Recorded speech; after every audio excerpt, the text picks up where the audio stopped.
I had promised myself I'd never let him near me again.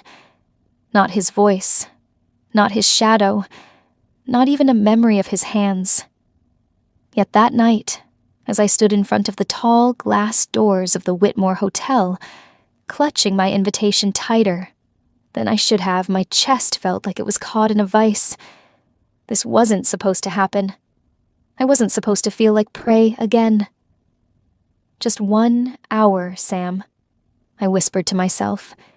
You'll make an appearance, smile politely, and leave before anyone notices you're gone. I pulled my coat tighter against the biting December wind. Inside, through the frosted windows, golden lights danced on crystal chandeliers. People in elegant gowns and tailored suits laughed over champagne. To them, this was a holiday fundraiser. For me, it felt like walking straight into enemy territory. 2 years.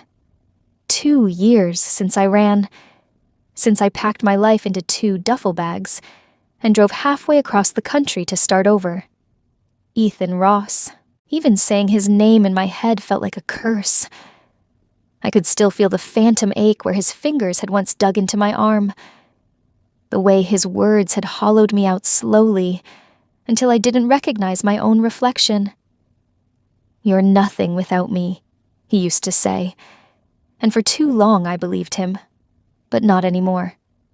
I shook my head, forcing the memories back into the locked box where they belonged. Tonight wasn't about him. Tonight, I was Samantha Blake, interior designer for the hospital's new pediatric wing. I had clients to impress and a career to protect. So I pushed the door open and stepped into a wave of warm air and soft music. The scent of roses and expensive cologne hit me instantly. Crystal glasses clinked. Laughter swirled around the room like smoke. Everyone moved as if they belonged here, as if they were born knowing how to command a room. I wasn't one of them. But I held my head high, adjusted the strap of my simple black dress, and took a step forward. That's when I saw him. Ethan, standing near the bar in a charcoal suit, his dark hair slicked back, a glass of scotch in his hand. He hadn't changed. Still tall. Still exuding that easy confidence that used to pull me in like gravity. And just like that, the air vanished from my lungs. Panic clawed its way up my throat. My legs turned to stone, then to jelly. I wanted to run, but I couldn't even move. His eyes scanned the room like a predator. Not yet. He hadn't seen me. If I left now quietly, I could still get away. I turned on my heel, Samantha. The voice froze me in place. No. No, no, no. I felt his gaze burn into the back of my neck. Slowly, I turned my head. Ethan was looking straight at me. A smile spread across his face. Well, well. I didn't think I'd see you here. My heart pounded so loud I was sure people could hear it over the music. Run. My mind screamed it before my body caught up. Run now.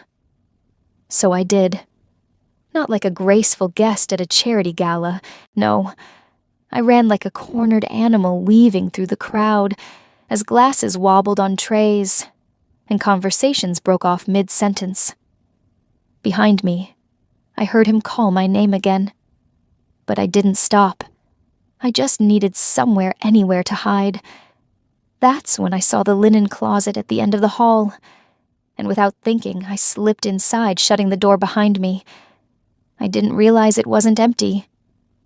Samantha. His voice, low, smooth, too familiar, cut through the hum of the party like a blade. My body reacted before my mind could catch up. Every nerve ending screamed, "Go. Get out now." I turned sharply, praying the sound of my heels wouldn't give me away. Samantha Blake. Too late.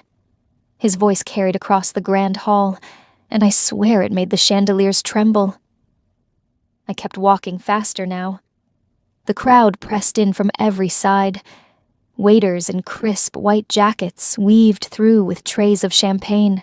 Laughter and music swirled, but all I could hear was my heartbeat hammering in my ears. I couldn't let him catch up. I couldn't let him touch me, Not again. Samantha, wait. It's been years. Don't you think we should talk? Talk. The last time he'd said those words, I ended up with a split lip and a broken lease. No, not tonight. Not ever. I weaved through clusters of guests, nearly knocking over a floral centerpiece. Someone hissed, "Watch it," but I didn't stop.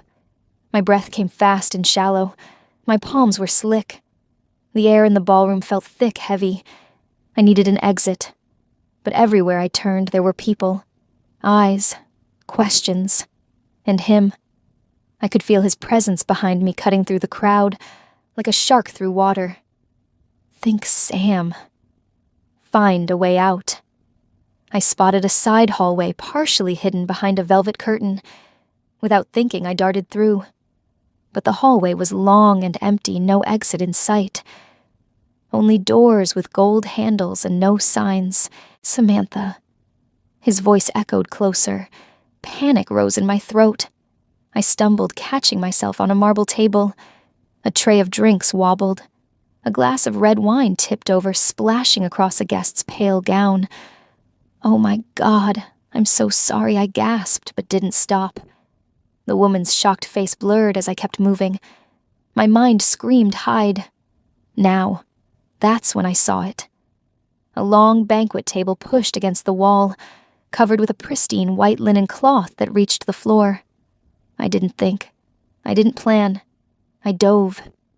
The air under the table smelled faintly of polished wood and expensive cologne.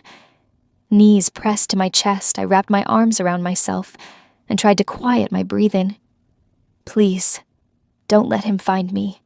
Don't let him see me here. Outside, I heard footsteps. Slow. Deliberate. Samantha. His voice was softer now, almost coaxing. You don't have to run. I just want to talk. No. No, you don't. I squeezed my eyes shut, willing myself invisible. The footsteps faded. But then a deeper, unfamiliar voice spoke so close I almost screamed. Looking for something under there, I froze.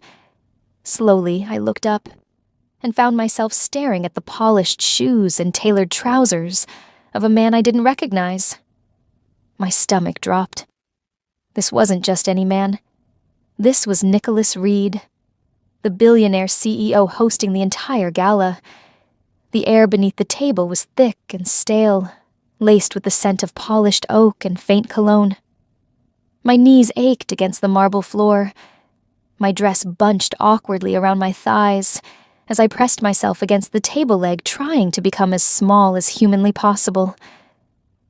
Above me, the sound of clinking glasses and muted laughter felt distant, like it belonged to another world, one I no longer had access to. My heartbeat pounded in my ears. Stay quiet, Sam. He'll give up. He always did, eventually. A shadow passed near the edge of the linen. I held my breath as leather soles clicked against the floor. Samantha. His voice was closer now, softer. You don't have to hide from me. I just want to talk. No. No, you don't. I pressed my hand over my mouth, praying he wouldn't think to look under the tables. Seconds stretched into what felt like hours. Then silence. I waited. Counted to 10, 20, 50. Finally, I let out a slow, trembling breath. Maybe he was gone, but just as I shifted my weight, I heard it. A voice. Low, deep, and unfamiliar. Are you inspecting the furniture? Or hiding from someone? I froze. The sound came from directly above me. Slowly terrified, I tilted my head upward. 2 perfectly polished dress shoes stood planted on either side of me. The fabric of tailored trousers brushed lightly against the linen. I lifted my gaze further and found a pair of steel-gray eyes staring down at me, sharp and unreadable.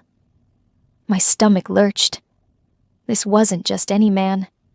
This was Nicholas Reed, the host of the gala, the CEO of Reed Medical Technologies, the man whose photo graced Forbes and Wall Street Journal covers like clockwork. And here I was, crouched under his table like an unhinged raccoon. Oh, God. A weak, awkward laugh escaped my lips. I was just checking the structural integrity of my table, he offered dryly.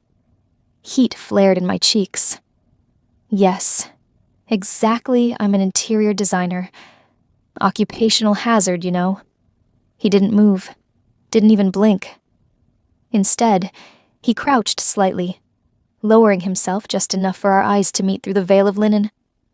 Most people do that standing up, he said. My mouth opened, closed, opened again. I can explain. Please do. I shifted awkwardly, trying to crawl backwards, but my heel caught on the edge of the tablecloth, nearly yanking it down. Nicholas caught it with one hand, before it slipped his other hand, reaching out toward me. Careful, he murmured. You're going to bring the whole table down. I froze as his fingers brushed mine. For some reason, his touch didn't make me flinch like I expected. Outside the table, I heard Ethan's voice faint, but still too close for comfort. Samantha, panic shot through me again. Please, I whispered to Nicholas. Don't let him see me. He studied me for a long moment. His expression didn't soften, but his eyes shifted slightly like he was piecing something together. Finally, he spoke. Do you want me to help you? Or not? I hesitated for a beat too long, and in that moment, Nicholas Reed, billionaire genius and complete stranger, made the choice for me. He stood up, reached under the table and said, Then stay close, and don't make a sound. I didn't answer him. I couldn't. My lips parted, but no words came out. All I could do was stare at his hand suspended in the dim light, steady and unshaking. Do you want my help? Or do you plan on living under this table permanently? His voice was calm. Too calm for a man finding a stranger crouched between his legs. I swallowed hard, my throat painfully dry. Shh. His gray eyes flicked beyond the linen. I froze as his head tilted slightly toward the ballroom entrance. And then I heard it. Samantha Ethan's voice closer now, sharper. Nicholas glanced back at me. You don't want him to see you, do you? I shook my head frantically. He didn't ask any more questions. Instead, he reached further under the table, his large, cool hand closing around my wrist. Then don't fight me. Before I could react, he tugged gently but firmly, pulling me out from beneath the table. The bright light of the hall made me blink. My legs wobbled as I struggled to keep my balance in my heels. Easy, he murmured, his hand steadying my elbow. I could smell him now, sandalwood, and something faintly citrus. It was infuriatingly grounding, as if his presence alone could quiet the storm inside me. But there was no time to dwell on that, because Ethan Ross was scanning the room, moving in our direction. Keep still, Nicholas said under his breath. And then before I could process what was happening, his arm slid around my waist. It wasn't a gentle touch. It wasn't intimate. It was calculated, protective, like a man shielding someone from incoming fire. To anyone watching, we would look like an ordinary couple, sharing a quiet moment in the corner of a crowded gala. But I could feel every muscle in my body tighten, ready to bolt at the first sign of danger. Nicholas's voice came low near my ear. Take a breath. I obeyed before I realized it. Good, he said. From the corner of my eye, I saw Ethan pause. His eyes narrowed when they landed on us. Samantha. His voice was louder now, demanding. Nicholas turned his head slightly, meeting Ethan's glare with one of his own. She's with me. His tone was even, controlled. But something in it carried a quiet warning.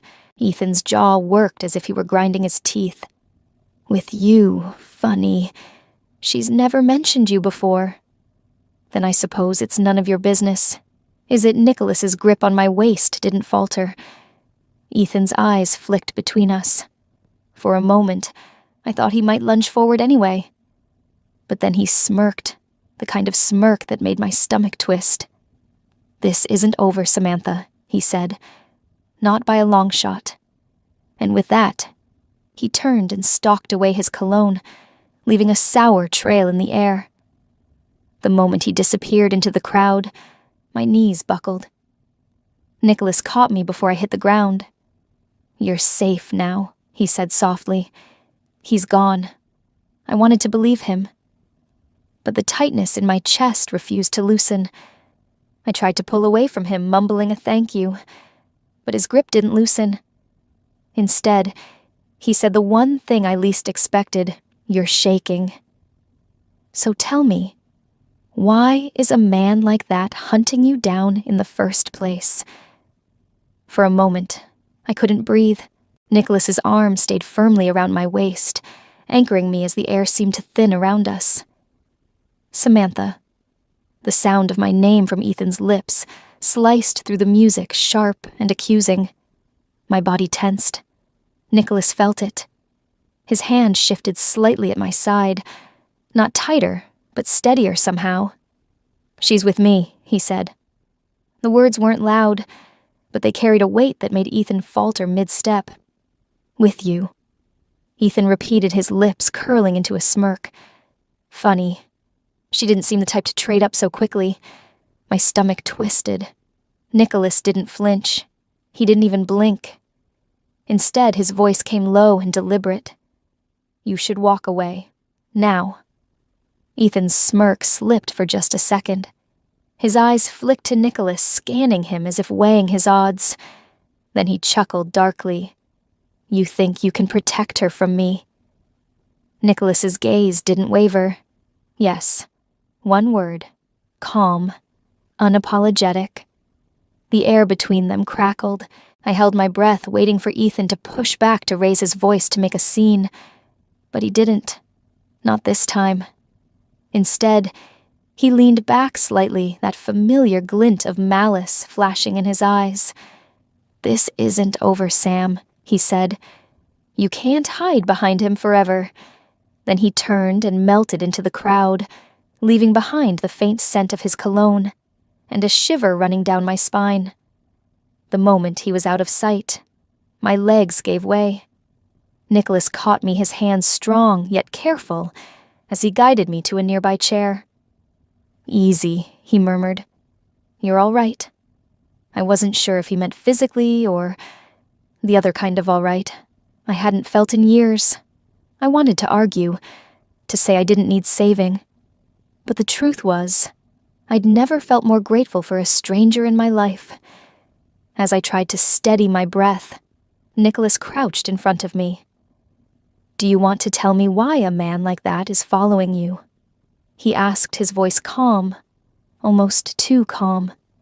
I hesitated, because how do you explain to a stranger that your past isn't just messy, it's dangerous?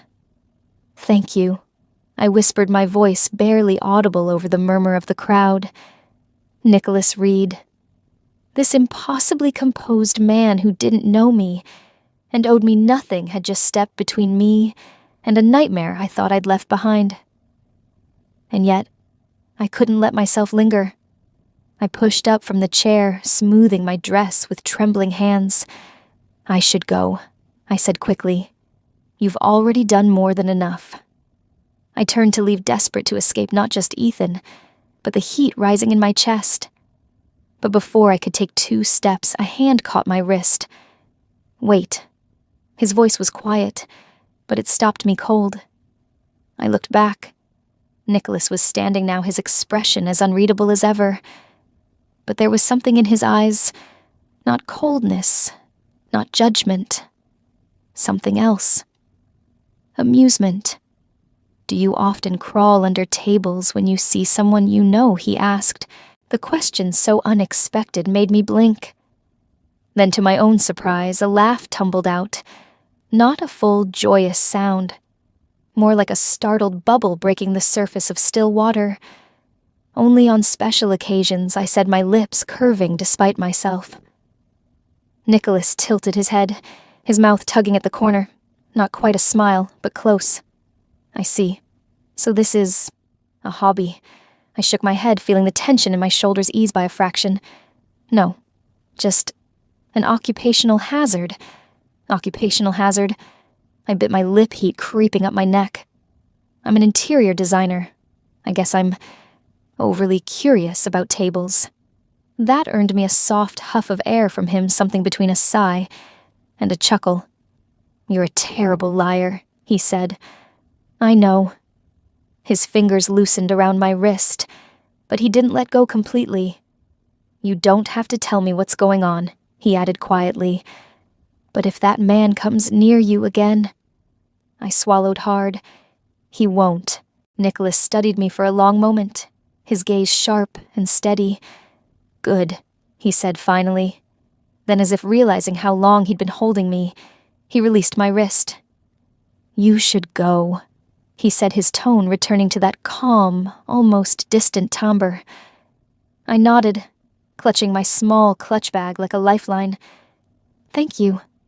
Again. I mean it." I turned to leave my heels clicking softly against the marble floor, but as I reached the door, I felt his eyes on me, and for reasons I couldn't name, a part of me wished he wouldn't look away.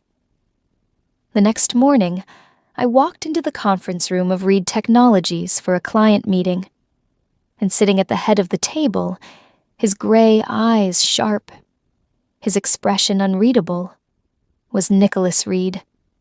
The next morning, I walked into the glass-walled conference room, clutching my portfolio tighter than I should have. My heart was still unsettled from the night before, the memory of Ethan's voice. The venom behind his smile lingered like smoke in my lungs. "This is a new day, Sam. Focus. Don't think about him." I drew in a deep breath and stepped into the room. And there he was, Nicholas Reed, sitting at the head of the long mahogany table in a perfectly tailored navy suit, his gray eyes scanning over a stack of papers. I froze mid-step. It hadn't occurred to me that the CEO I'd been preparing this pitch for would be him. Of course he would be.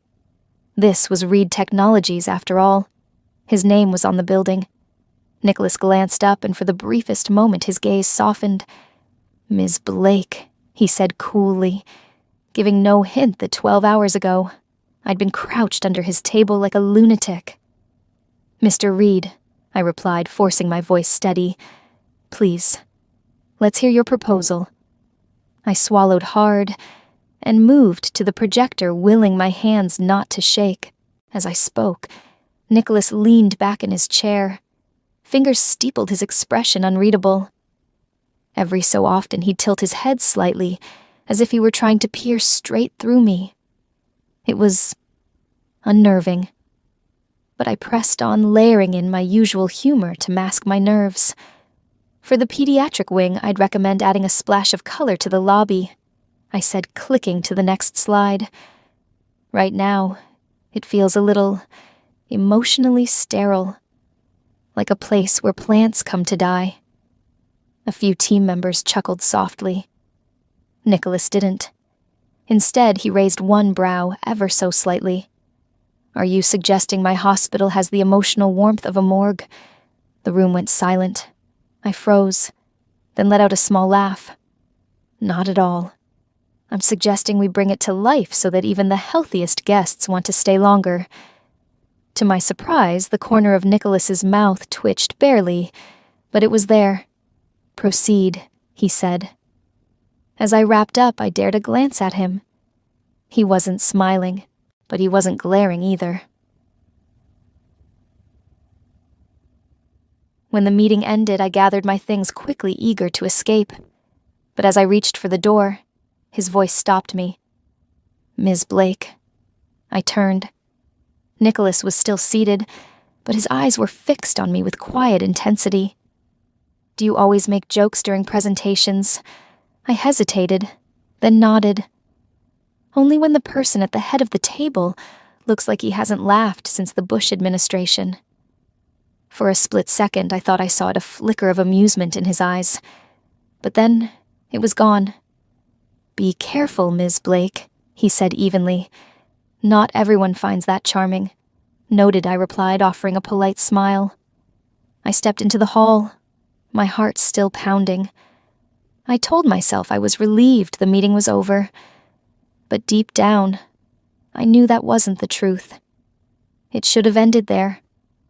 But it didn't, because every time I turned around that week there, he was Nicholas Reed, with his sharp gray eyes, and that infuriating calmness showing up in places I didn't expect. It started with a cup of tea. I'd been staring at my laptop screen for hours, at my favorite corner cafe, trying and failing to finish the updated layout for the pediatric wing. The bell above the door jingled softly. I didn't look up. Not until a shadow fell across my table. Chamomile with a splash of honey. No lemon. I blinked. There he was, Nicholas Reed, holding out a steaming paper cup like it was the most ordinary thing in the world. "How do you?" I began.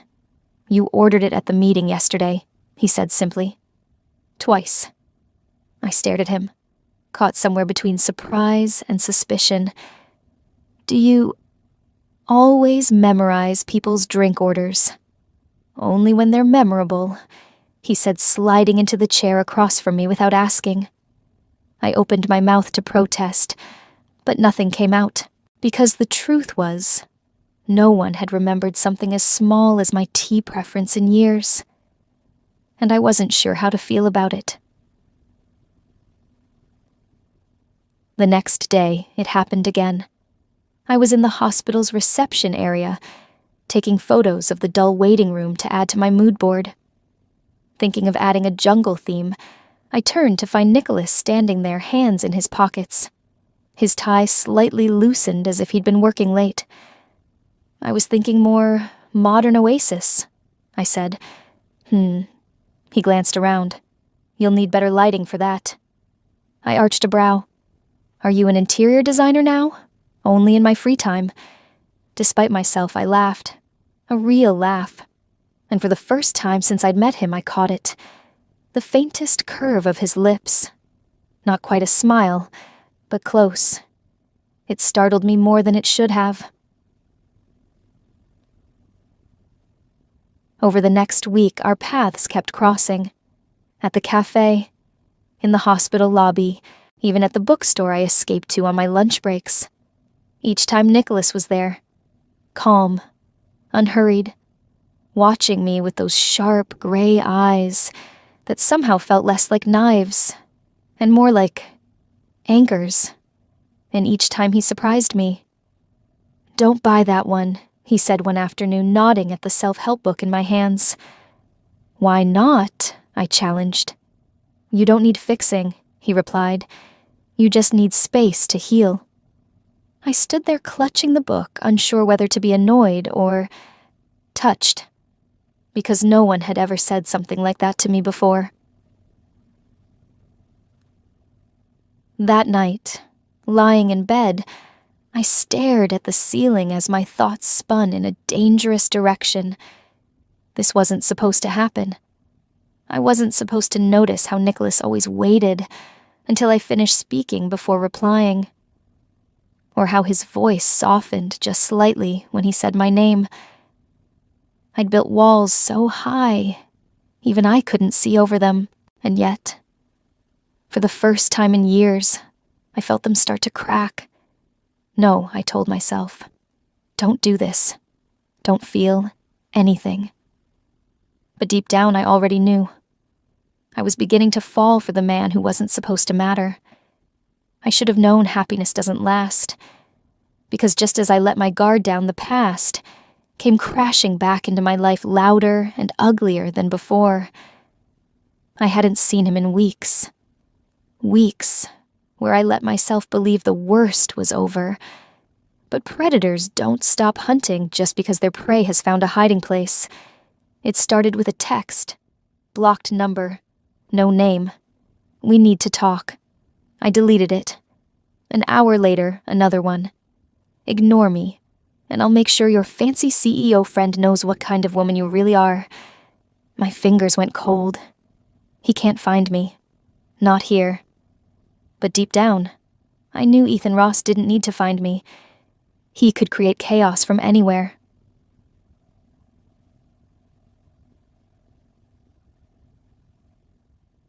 2 days later, I saw him. It was late afternoon. I'd stopped by the small art supply store near the hospital to pick up swatches for the waiting room design. And there he was, leaning casually against my car, like he'd been waiting all day. "Samantha," he said, flashing that same smile I once mistook for charm. "You've been avoiding me." I froze. "Get away from my car." He took a slow step forward. "Not until we talk. I have nothing to say to you. See, that's where you're wrong." His voice dropped low. "You have everything to say, if you don't want me to open my mouth first." I clenched my fists. "Threatening me won't get you anywhere." Ethan laughed, the sound sharp and cold. "Sweetheart, I don't need to threaten. I just need to send one little video to Mr. Perfect CEO. My stomach twisted. What video? Oh, don't play dumb. He pulled out his phone, swiping to a blurry clip. It showed me standing in a cafe talking to Ethan. Me reaching out to snatch my wrist from his grip. From the right angle, it almost looked intimate. Like I wanted to be there. "You son of a help me, Sam." His smile vanished, replaced by something harder.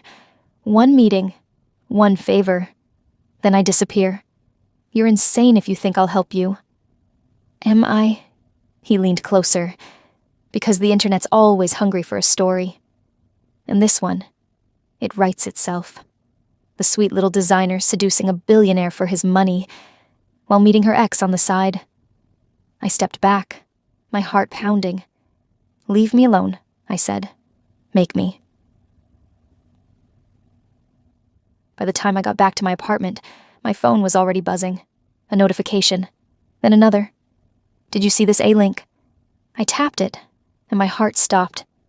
There it was. The video. Cropped. Edited. Posted anonymously. The caption read, "CEO's girlfriend caught cozying up to mystery man in secret meeting." And the comments. I didn't even dare to look. My hands trembled as I set the phone down. He'd done it. Ethan had turned my new life into a weapon. And I knew exactly what would happen next.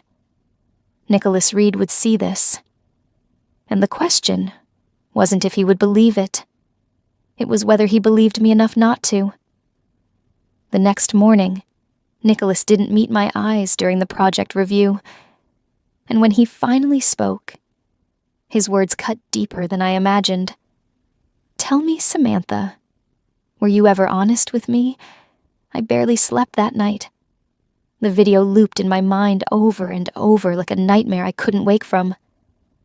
By morning, my stomach was in knots. Still, I told myself it would be fine. Nicholas wasn't the type to believe gossip. He'd seen enough of the world to know better. Right. But when I walked into the conference room, his silence said everything. He didn't look up as I entered, didn't offer his usual curt nod, just sat there, fingers steepled under his chin, eyes fixed on some invisible point on the table. "Morning," I said, forcing my voice steady. No reply. The team filed in behind me, chatting softly, oblivious to the tension hanging in the air, like a storm about to break. Nicholas didn't say a word through the meeting. Not even when I presented a new sketch for the pediatric lounge, the one I'd stayed up all night refining. When the others left, I stayed behind, clutching my portfolio like it was a shield. "Is something wrong?" I asked finally. That's when he spoke. Was it true? I froze. Was what true? He raised his phone slightly, just enough for me to see the screen. The video. Muted. Looping. Ethan's hand on my wrist. My face turned away, lips moving in words the camera couldn't catch. Out of context, it looked damning. "Did you meet him?" Nicholas asked, his voice low. Controlled. Too controlled. "Yes," I said instantly. "But not like that. I didn't want to." "Did you let him touch you?" The question hit me like a slap. I swallowed hard, my chest tightening. He grabbed me. I pulled away. Nicholas. I swear it's not what it looks like. He didn't move, didn't blink, just stared at me with those gray eyes that once felt steady and safe, now sharp as broken glass. Tell me the truth, Samantha. I am telling you the truth. My voice cracked, but he didn't say anything, didn't reassure me, didn't reach for my hand like I desperately wished he would. He just sat there silent, and somehow, his silence hurt more than any accusation. A tear slipped down my cheek before I could stop it.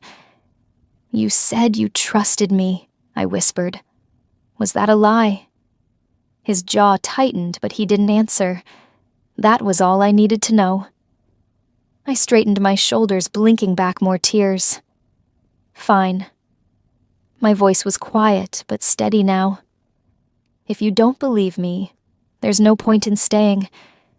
I gathered my papers, my hands trembling only slightly.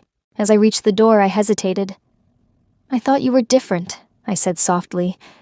"But in the end, you're just like the rest of them. You only trust what you can see." Still no reply. So I walked out. And this time, he didn't stop me.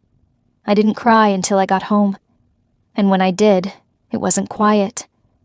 It was the kind of crying that leaves you hollow. Because it wasn't just about Nicholas not believing me. It was about how I'd let myself believe in love again. I didn't wait for the sun to rise. By the time the city was stirring awake, I'd already packed up my desk. It was strange how quickly you could erase yourself from a place. A few framed sketches. A potted succulent I'd rescued from the clearance rack. A stack of notes I'd written for a man who no longer trusted me. All gone now.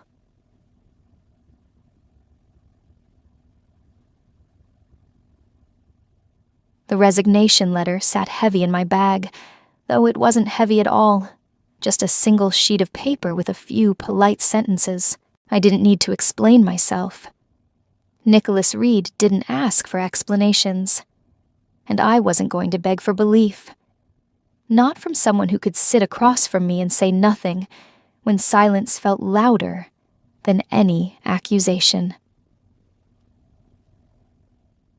I walked down the quiet hallway toward his office, my heels clicking softly against the polished floors. Each step felt final. There would be no dramatic goodbye, no confrontation. If I had to leave, I would leave with my dignity intact.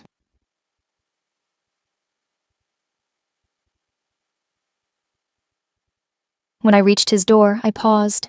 Through the frosted glass, I saw the faint silhouette of Nicholas at his desk. He wasn't moving. I wondered if he was staring at one of his endless spreadsheets, or if his mind was somewhere far away. It didn't matter anymore.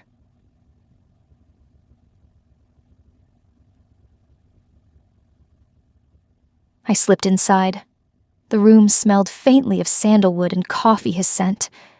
On his desk, I placed two things. 1, my resignation letter.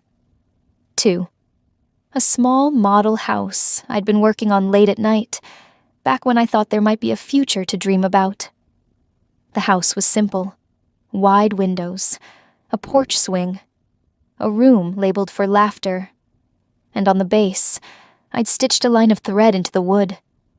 If I must leave, I will leave in silence. Because the one who once loved me now stays silent, even louder. For a moment, I stood there staring at the model. This wasn't just wood and glue. It was every hope I dared to rebuild. And now, I was walking away from it. As I turned to leave, my fingers brushed against the door handle. I hesitated. Part of me wanted to turn back to say something, anything that might make him look up, break the stillness and fight for me. But no sound came from behind me, just silence. So I walked out. I didn't know what hurt more, losing him, or realizing he'd already let me go without a word. But Nicholas Reed wasn't done with me. Not yet. The office felt colder than usual. Nicholas sat motionless behind his desk, the curtains half drawn, leaving streaks of gray light across the room. In front of him, the small model house rested quietly. His fingers brushed the smooth wood, tracing the delicate stitching on its base. If I must leave, I will leave in silence, because the one who once loved me now stays silent even louder. The words struck deeper than any argument could have. And he'd been wrong. So devastatingly, unforgivably wrong. It started with a simple request to his head of security, an order he'd given without much thought. Pull the original footage from the cafe camera. I want the raw files. He hadn't expected the answer. Sir, that viral video was edited. Heavily. Samantha didn't lean in. She was pulling her hand away. The man Ethan Ross paid a tech agency to crop and splice the angles. Nicholas's world shifted in that moment. The chair beneath him might as well have dissolved into air.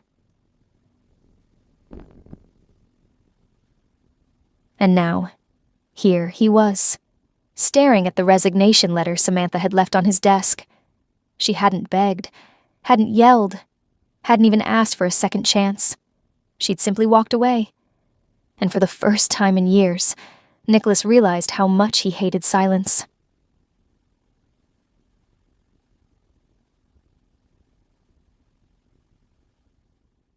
The last time he'd felt this hollow was the night his wife died. He'd buried himself in work back then, pretending emotions were for people with less to lose. But Samantha had slipped past his defenses before he even noticed. Her laughter, her stubbornness, her way of making even his cold boardroom feel alive. And he'd let her go without a fight, without asserting. Nicholas leaned back in his chair, pressing the heels of his hands to his eyes. He wasn't the type of man who cried. He hadn't cried at the funeral. Hadn't cried when the doctors said we did all we could. Hadn't cried in the years since. But now, sitting alone in an office too big for one person, surrounded by success that suddenly felt meaningless. The tears came, quietly at first, then harder. He didn't try to stop them, because maybe, just maybe, this was what it felt like to finally understand the weight of losing someone who mattered. By the next morning, Nicholas Reed had made a decision.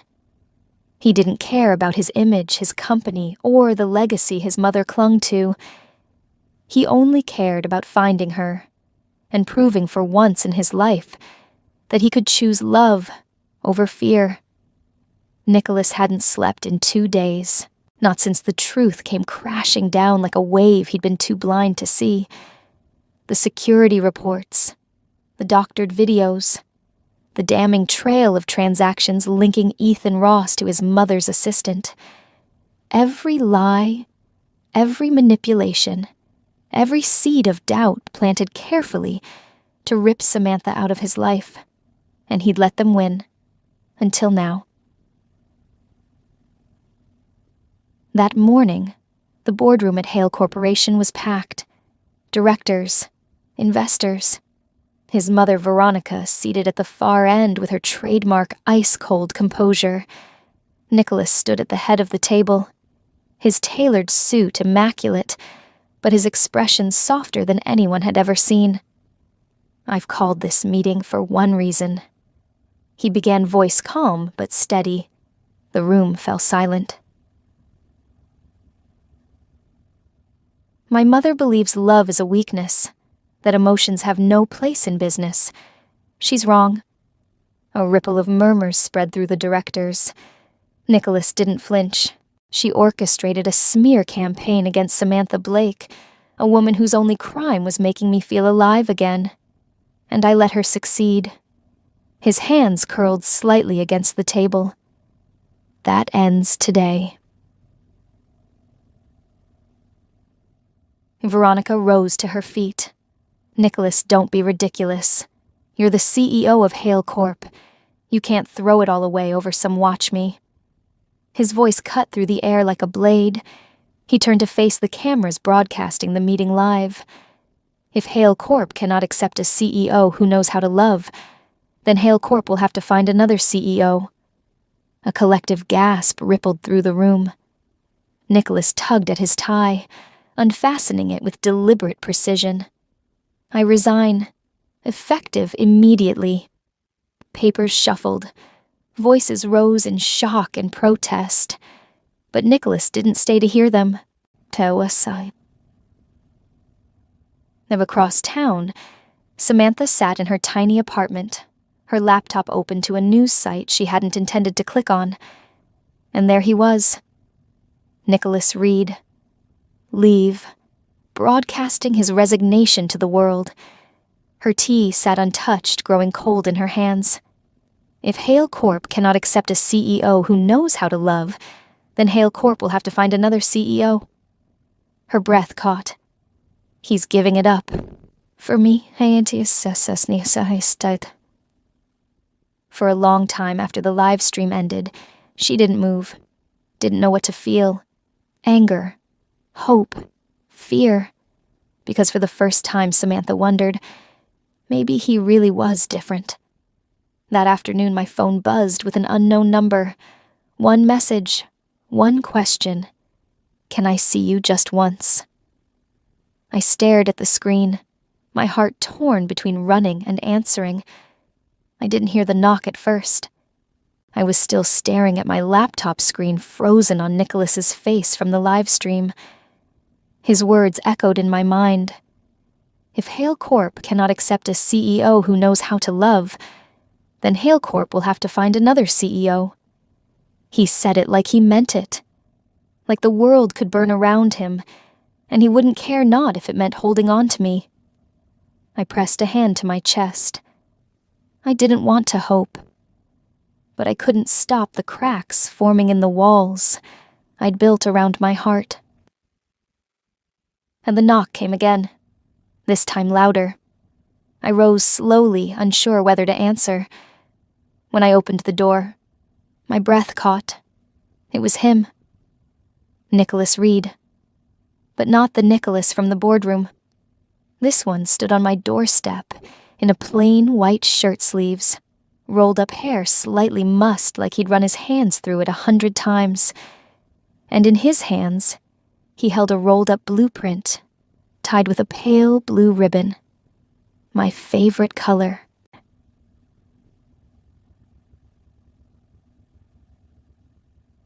Hi, he said, voice low and rough like he hadn't slept. I gripped the edge of the door. What are you doing here? He exhaled shakily. I'm not good at saying the right things. You know that by now. I didn't answer, but I drew something for you. He continued, holding out the blueprint like it weighed more than the world. I hesitated before taking it. Unrolling it carefully, I found a hand-drawn house. Not just any house. Our house. The one I'd once described to him in passing back, when I thought he wasn't even listening. A wraparound porch, wide windows for the morning light, a small room labeled forgiveness. I traced the lines with my fingers, my vision blurring. I'm not asking you to forget, Nicholas said softly, or to trust me right away. I looked up. His gray eyes, always so cold and guarded, now shimmered with something raw and unhidden. He swallowed. I want to build this house with you, even if it takes a lifetime, even if we never get past the foundation. The tears came before I could stop them. You hurt me, I whispered. I know. His voice cracked. And I'll regret it every day for the rest of my life. Why now? Nicholas. Why fight for me after pushing me away? He stepped closer, not touching me, but close enough for me to feel his presence, because I finally realized he said that I can rebuild an empire, but I'll never rebuild you. For a long moment, the only sound was my uneven breathing. Then I asked the one question that had been burning in my chest. Are you sure? Nicholas's jaw tightened. I gave up Hale Corp. I gave up the life my family planned for me. There's nothing left to give up, except my pride. And you can take that too, if it means you'll stay. Oh. Something in me broke then. Not in the way it had before, shattered and bleeding. This time it broke open, wide enough to let him in. I let out a shaky laugh through my tears. You really are terrible at love.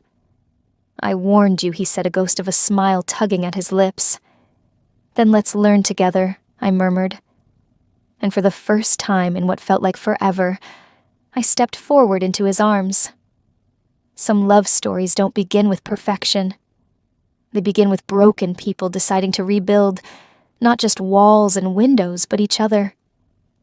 The sunlight was warm that morning, streaming gently through the glass walls of the studio. I'd opened every window, letting the breeze carry in the scent of spring. It felt like a new beginning, and maybe, for once, it really was.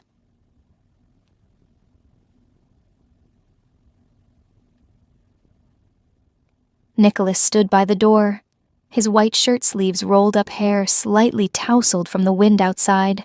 In his hands was a small velvet box. My heart thudded in my chest. Claire, he said softly, stepping closer. I'd never heard my name sound like that, like a prayer, like a man holding something too precious to risk breaking. I'm not good at love. I've spent most of my life learning how to build companies, not hearts. And I know I've failed you before. His voice faltered for a moment, but his eyes stayed steady on mine. I don't want to fail again. Then, to my shock, he sank to one knee. It wasn't perfect. His tie was crooked. His voice shook slightly, but it was real. I can't promise I'll always say the right words, or that I won't make mistakes. He opened the box, revealing a simple platinum ring engraved on the inside. Room for forgiveness always. But I can promise this, he continued. I want to sign a lifetime contract with you. No exit clause. No expiration date. Just one condition, that we keep building. Together. The tears came before I could stop them. I let out a shaky laugh. You sound like a CEO even when you propose. His lips curved faintly. It's all I know. For a moment, the world fell quiet. Even the birds outside seemed to pause, waiting for my answer. I didn't hesitate. Yes, I whispered. His shoulders sagged in relief as he slipped the ring onto my finger. And when he stood, I fell into his arms, clutching the front of his shirt, like I'd never let go again. Somewhere in the studio, a soft piano tune began to play. Neither of us moved to stop it, because in that moment it felt like the whole world was holding its breath for us.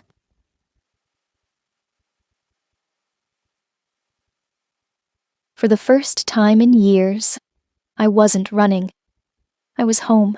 They say love doesn't build houses, but they're wrong. Because the home we built wasn't made of wood or glass. It was made of forgiveness, laughter, and two imperfect people who chose each other again and again. That evening, the studio was filled with the golden glow of sunset. Nicholas sat across from me, his hand warm and steady over mine. The ring on my finger caught the light, a simple band that somehow felt heavier than gold. Not because of its weight, but because of everything it meant.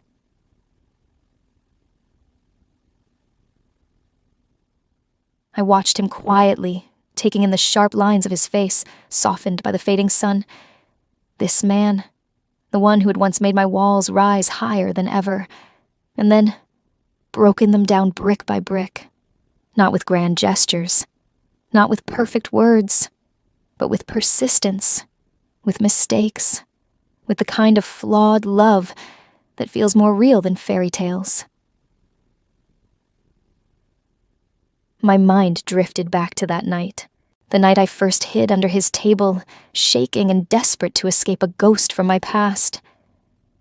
I remembered how his voice, cool and calm, had anchored me when I thought I might drown. What exactly are you hunting for down there? I didn't know then. But maybe in a way, I've been hunting for him all along.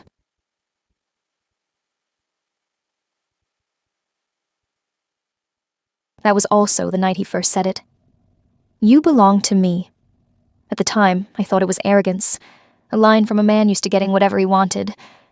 But now I knew better. He hadn't meant it like that. He'd meant you belong here. Safe. Loved. Finally. My fingers tightened around his as a soft piano melody drifted from the corner speaker. For a moment, we didn't speak. We didn't have to.